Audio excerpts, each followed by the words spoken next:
Hello friends, आज की video में हम लेकर आए हैं एक नई कहानी। कहानी का नाम है अनुभव की कंघी। कंघी, ये कैसी कहानी होगी? चलिए जानते हैं कहानी की स्टोरी क्या है। कहानी की स्टोरी रामधन नाम का एक बहुत पुराना व्यापारी था जो अपनी व्यापारी समझ के कारण दोनों हाथों से कमा रहा था। उसको कोई भी टक्कर नहीं दे सकता था। वो दूर दूर से अनाज लाकर उसे शहर में बेचता था। उसे बहुत लाभ होता था।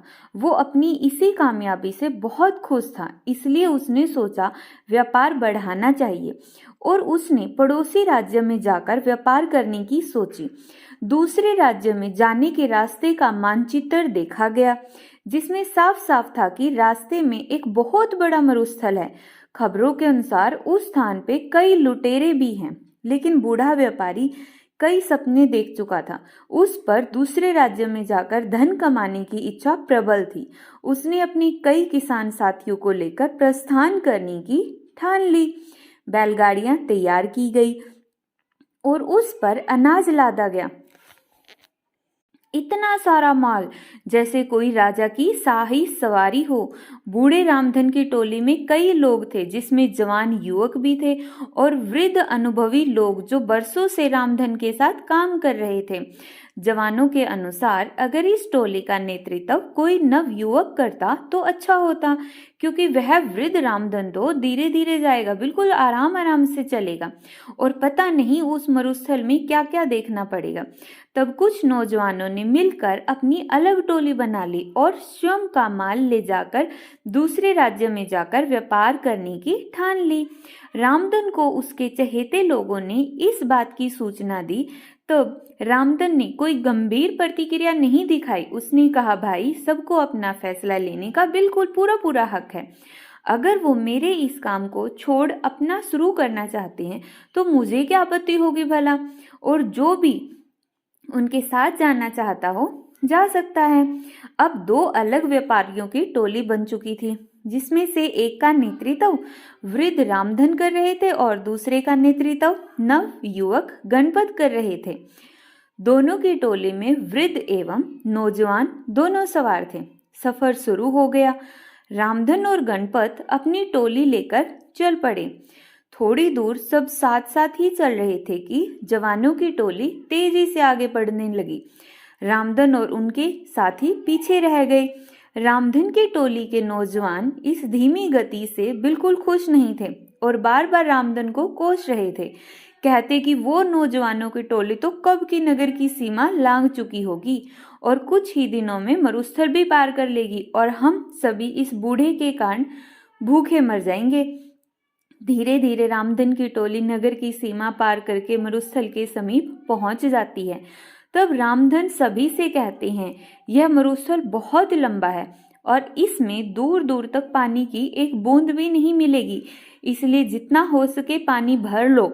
और सबसे अहम, यह मरुस्थल लुटेरे और डाकुओं से भरा हुआ है, इसलिए हम यहाँ सफर बिना रुके करना होगा।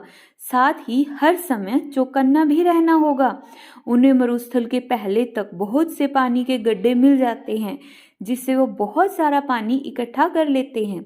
तब उनमें से एक पूछता है कि इस रास्ते में पहले से ही इतने पानी के गड्ढे हैं, हमें एक भी गड्ढा तैयार नहीं करना पड़ा। तब रामधन मूंछों पर ताव देकर बोलते हैं, इसीलिए तो मैंने नौजवानों की इस टोली को आगे जाने दिया। यह सभी उन लोगों के ने खुद के लिए तैयार किया होगा, जिसका लाभ हम सभी को मिल रहा है। यह सुनकर टोली के विरोधी साथी खिजवा जाते हैं और अन्य रामधन के अनुभव की प्रशंसा करने लगते हैं। सभी रामधन के कहे अनुसार बंदोबस्त करके और आराम करके बढ़ते हैं। आगे बढ़ते हुए रामधन सभी को आगाह कर देता है कि अब हम सभी मरुस्थल में प्रवेश करने वाले हैं, जहां ना तो पानी मिलेगा, ना खाना, ना फल और ना रहने का ठिकाना, और यह बहुत लंबा भी है, हमें कई दिन लग सकते हैं। सभी रामधन की बात में हामी मिलाते हुए उसके पीछे हो लेते हैं। अब वे सभी मरुस्थल में प्रवेश कर चुके थे, जहां बहुत ज्यादा गर्मी थी, जैसे अलाव लिए चल रहे हों। आगे चलते चलते उन्हें सामने से कुछ लोग आते दिखाई देते हैं। वे सभी रामधन को प्रणाम करते हैं, हालचाल पूछते हैं। उनमें से एक कहता है, आप सभी व्यापारी लगते हो, काफी दूर से चले आ रहे हो, अगर कोई सेवा का अवसर देंगे तो हम सभी तत्पर हैं।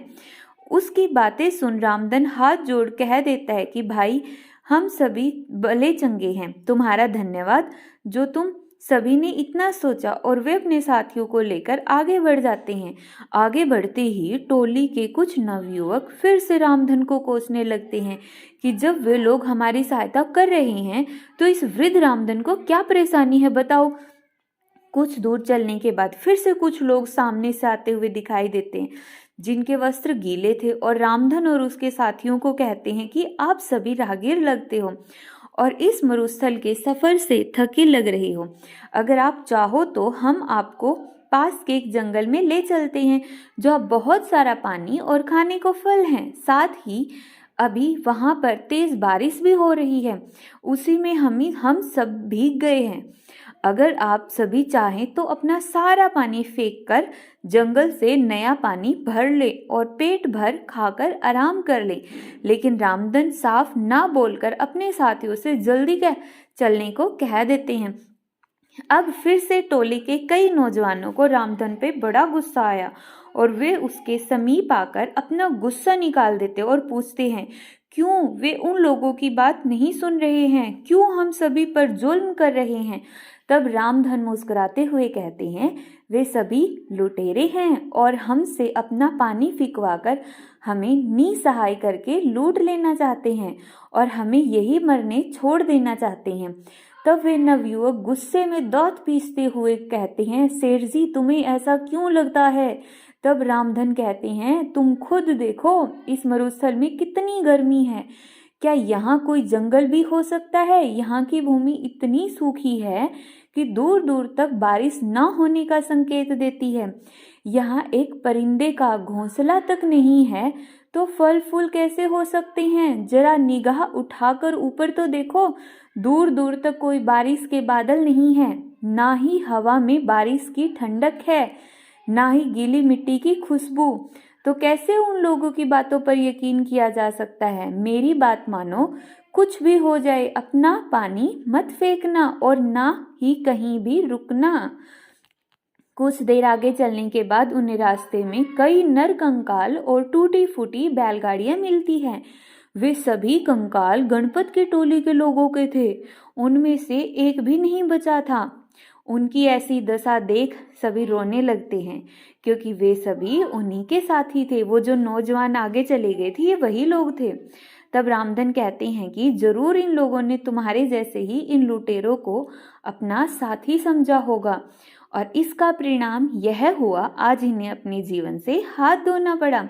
रामधन सभी को ढांढस बंधाते हुए कहते हैं, हम सभी को यहाँ से जल्दी निकलना होगा, क्योंकि वे सभी लुटेरे अभी भी हमारे पीछे हैं। प्रार्थना करो कि हम सभी सही सलामत यहाँ से निकल जाएं। तो इस कहानी से हमें क्या शिक्षा मिलती है। अनुभव की कंघी, मतलब जो हमसे बड़े बूढ़े लोग हैं, हमसे बड़े हैं, दादा दादी हैं, नाना नानी है, मामा मामी है, काका काकी है, या फिर हमारे मम्मी पापा हैं, वो जो भी हमसे कहते हमारे अच्छे के लिए कहते हैं, उनकी बात माननी चाहिए। कहते हैं अनुभव की कंघी जब काम आती है तब सिर पर कोई बाल नहीं बचता, अर्थात अनुभव उम्र बीतने और जीवन जीने के बाद ही मिलता है। अनुभव कभी भी पूर्वजों की जागीर में नहीं मिलता। जैसे इस कहानी में नौजवानों में जोश तो बहुत था, लेकिन अनुभव की कंघी नहीं थी, जो कि रामधन के पास थी, जिसका उसने सही समय पर इस्तेमाल किया और विपत्ति से सभी को निकाल कर ले गया। शिक्षा यह है कि किसी काम को करने के लिए जोश के साथ अनुभव भी अत्यंत आवश्यक है। मतलब हमें अपने से बड़ों की से पूछकर काम करना चाहिए, क्योंकि उन्होंने बहुत सारा एक्सपीरियंस, बहुत सारा अनुभव अपनी ज़िंदगी में लिया हुआ है। अगर हम अपने से बड़ों की बात मानते हैं, उनकी बात सुनते हैं, समझते हैं, तो हम हमेशा लाइफ में सफल होंगे।